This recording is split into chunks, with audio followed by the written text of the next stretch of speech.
Hello, everybody, and welcome back to Connections That Count. We've got another great episode for you today. I had the opportunity to sit down and interview the founder of our company, Gregory. He's got about 40 years of experience. He's worked in and around above ground storage tanks for most of that time, and I felt like he could have some great insights to share with you. So, without further ado, please enjoy this next episode of Connections That Count.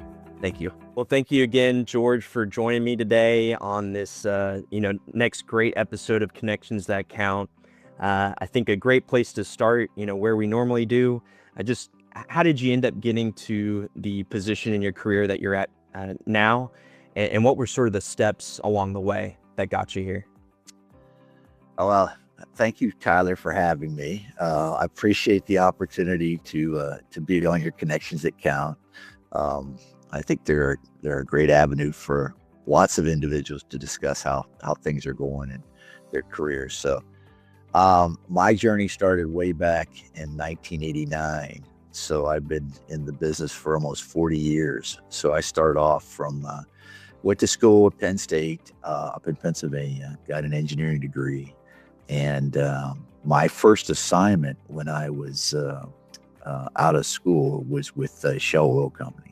So that's how I got started. I started in downtown Houston, which was interesting because that's my first big experience with a big city. So started with Shell, then worked in various different positions within Shell from 1989, and really kind of got more involved with tanks and projects and things like that throughout my career. But the good thing is I've had a little bit of experience with procurement, tank, engineering design, project management, execution. And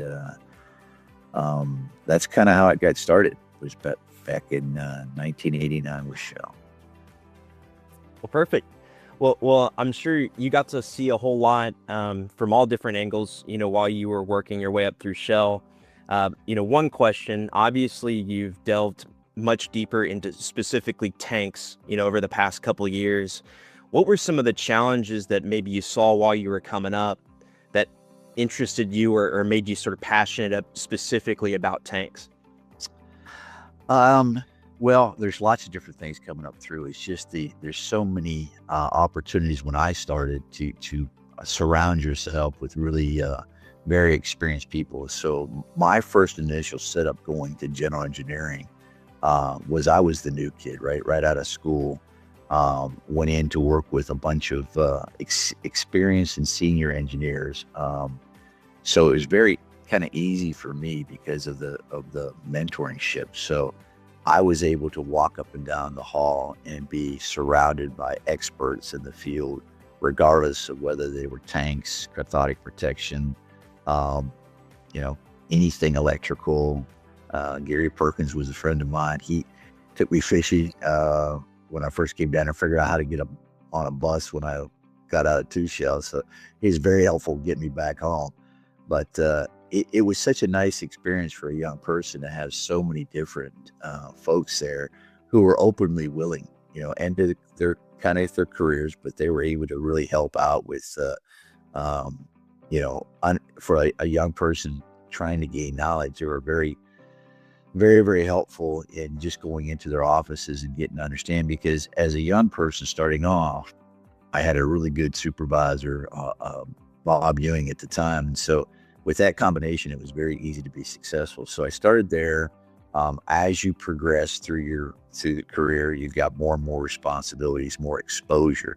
So the good thing was when I started was lots of surrounded by a lot of support with a lot of different talented individuals, plus a lot of training. So the first couple of years in my career, it was spent more or less just getting you familiar with the different assets associated with a large integrated oil company. So for 2 years, it was, a lot of training, a lot of hands-on experience so that you could build that skill set necessary to be successful. So very thankful for that, the first couple of years with those guys, because it really helped out. And then it also gives you, I guess, working for a major oil company, it gives you exposures to the commercial side of it. You get to experience some of the procurement side and the design and drafting. So it opens your experience up because there's so many different opportunities within the company to learn quite a bit. So that was my stepping stone. It's at one point then obviously I had left Shell, and I gone to work for um, a company called iTech, which basically was a combination of different tank manufacturers and what have you. So kind of stepped out of my role where I've got some experience with Shell with storage tanks, stepped into, a service provider who did nothing but one service provider was doing the inspections, and the other one obviously was trying to fix tanks and build new tanks. So that experience was very helpful. So now this is transpiring into about 13 years ago.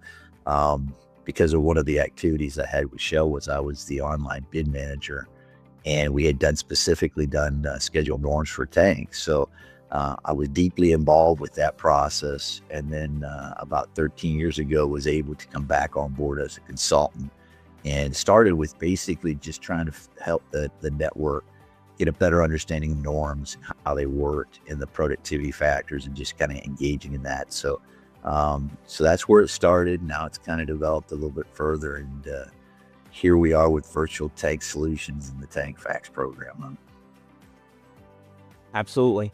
And I think just going straight into our final question here, I think you've already made, a great point about it, which is, you had a whole lot of opportunities as you were growing up in the industry to learn from a lot of great people. Maybe any pointers or advice that you might give somebody in the field who's, trying to maybe have a similar career path as yours, continuing to move up, but be plugged into people that know what they're talking about and are able to help? I think that's a great question, because right now it's a whole different world out there for young folks like yourself and the people getting into it, because that support network and that safety structure isn't there. So now you kind of have to just, constantly go out and try to find people you trust.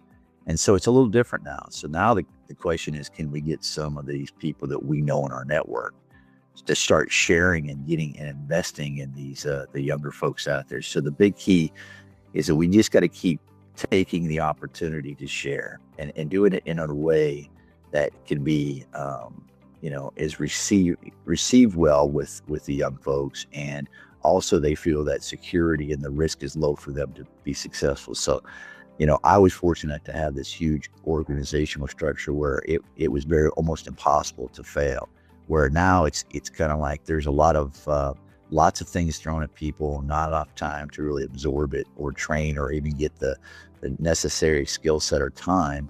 So we just have to figure out a better way. And that's kind of what's exciting with working with you and the people that we get to work with our folks in the field, is that, we got to keep trying to figure out ways of creating that safety net or that value to these guys, so that they feel like they're, obviously feel good about what they're doing, feel safe working, kind of working with us. But I think that's the key to the future. So much technology out there now. There's so many different moving parts, but I think it's just listening now and just trying to give folks out there just some kind of comfort or some kind of avenue to at least have someone listen to them, right? Because I feel like there's lots of good opportunities. And, as far as the older generation of the network, we just got to make certain that we're open to the new ideas, because there's so much good stuff out there that has to be shared, but has to kind of have that safety net around it, or the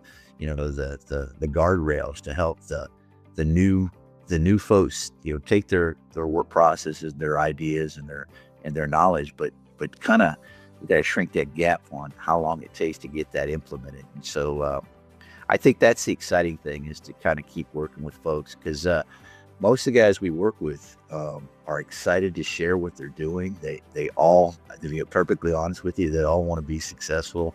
They all want to kind of tell their story. So I think the thing is to have big ears and listen and try to help out. So I'm looking forward to it. I think there's more and more opportunity, and I think that getting more folks on like you're doing with Connections That Count will really help us get people out there that are in your network or our network that can really share their experiences, and I think most people want to. So I'm looking forward to more Connections That Count, and more opportunities for for you to use our network and our network to help folks that are working out there.